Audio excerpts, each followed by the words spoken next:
Madam, ನೀವೇನೋ ಬದಲಾದಂಗೆ ನಾಟಕ ಮಾಡಿ ದಿವ್ಯಾ ಮದುವೆ ಮಾಡಿಸಿ ಅವಳು ಸಾವನ್ನ ನೋಡಬೇಕು ಅನ್ಕೋತಿದ್ದೀರಾ. ನಾನು ಮಾತ್ರ ಮಾಸ್ಕ್ನ ಅಡ್ಡ ಇಟ್ಕೊಂಡು ನಿಮಗೆ ಭಯ ಪಡಿಸ್ತಿರೋ ಆ ಅಭಿನ ನೋಡಬೇಕು ಅನ್ಕೋತಿದ್ದೀನಿ.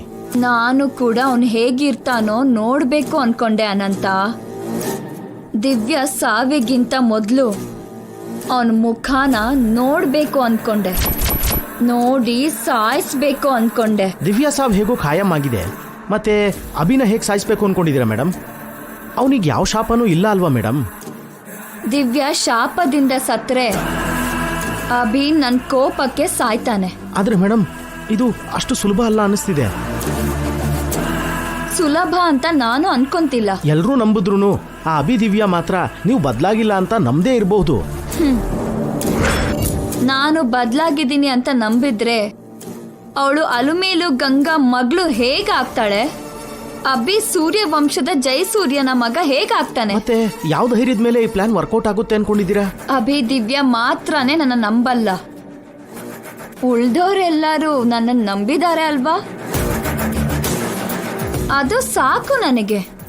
ಆ ಮನೆಗೆ ಕಾಲಿಡೋದಿಕ್ಕೆ, ಅವ್ರಿಬ್ರನ್ನು ಅಂತ್ಯ ಮಾಡೋದಿಕ್ಕೆ. ನಾಳೆ ಅಭಿ ಬರ್ತಾ ಇದ್ದಾನೆ, ಹೇಗಿರ್ತಾನೋ ಅಂತ ಎಲ್ಲರೂ ತುಂಬಾ ಕುತೂಹಲದಿಂದ ಕಾಯ್ತಾ ಇದ್ದಾರೆ. ಈ ಹುಟ್ಟದಬ್ಬಕ್ಕೆ ನಿಮ್ಮ ಮಗ ಮಗಳಿಗೆ ನೀವು ಏನ್ ಗಿಫ್ಟ್ ಕೊಡ್ತಾ ಇದ್ದೀರಾ ಮೇಡಮ್? ಬರೀ ಬೊಕೆನ್ ಮಾತ್ರ ಕೊಡ್ತೀರಾ, ಇಲ್ಲ ಬೊಕ್ಕೆಯಲ್ಲಿ ಬಾಂಬಿಟ್ಟು ಕೊಡ್ತೀರಾ ಅಂತ? ನಾಳೆ ನೀನೇ ಹೇಗೂ ನೋಡ್ತೀಯ ಬಿಡು ಅನಂತ.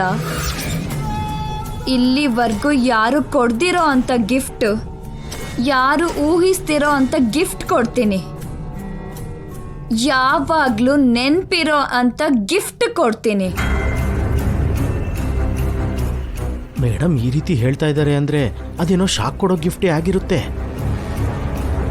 ಅಂದ್ರೆ ಆ ಗಿಫ್ಟ್ ಏನು ಅಂತ ನೀವು ಹೇಳಿದ್ರೆ ಇವತ್ತು ಆರ್ಡರ್ ಮಾಡಿ ನಾಳೆ ತಗೊಂಡ್ ಬರ್ತೀನಿ ಮೇಡಮ್.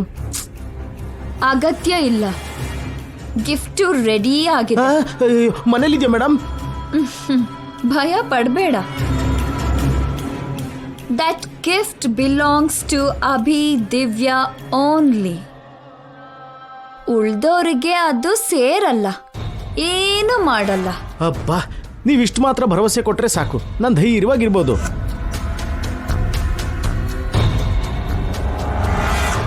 ಮೇಡಮ್, ಏನು ಯೋಚನೆ ಮಾಡ್ತಾ ಇದ್ದೀರಾ? ದಿವ್ಯಾ ರೂಪ, ಅಭಿ ಧ್ವನಿ ನನಗೆ ಹಿಂಸೆ ಕೊಡ್ತಿದೆ. ದಿವ್ಯಾನಲ್ಲಿ ಗಂಗಾ ಕಾಣಿಸಿದ್ರೆ ಅಭಿನಲ್ಲಿ ಜೈ ಕಾಣಿಸ್ತಿದ್ದಾನೆ.